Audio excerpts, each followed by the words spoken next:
वालेकुम मेरे प्यारे प्यारे इस्लामी भाइयों और मेरी प्यारी प्यारी इस्लामी बहनों।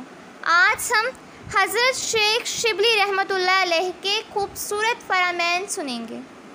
मेरे प्यारे प्यारे इस्लामी भाइयों और मेरी प्यारी प्यारी इस्लामी बहनों, अबू बकर के 6 हरूफ की निस्बत से 6 फरामैन शेख शिबली रहमतुल्लाह अलैह। नंबर 1, शुक्र नेमत को मद्देनज़र रखने का नाम नहीं बल्कि नेमत अता फरमाने वाले को पेश नज़र रखने का नाम है।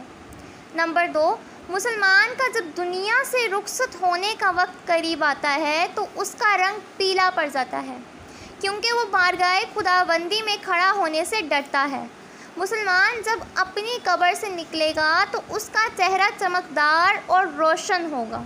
नंबर 3, बुरे लोगों की सोहबत की नहुसत से नेक बंदों के बारे में बदगुमानी पैदा होती है। नंबर 4, जो तेरे लिए है वो तुझको ज़रूर मिलेगा और जो तेरा नहीं वो कोशिश से भी नहीं मिलेगा। नंबर 5, कुरान करीम की नसीहतों से फैज़ हासिल करने के लिए दिल ऐसे होना चाहिए कि इसमें पलक झपकने की मिक़दार भी गफलत ना आए। नंबर 6, हज के 2 हरूफ हैं, पहला हा और दूसरा जीम। हा से मुराद हिल्म और जीम से मुराद जुर्म है। इससे मुराद ये है कि गोया बंदा कहता है, ऐ मेरे रब, मैं तेरे हिल्म और तेरी रहमत की उम्मीद लेकर तेरी बारगाह में अपने जुर्म के साथ हाजिर हूँ। अगर तू भी मेरे जुर्म ना बख्शेगा तो कौन बख्शेगा।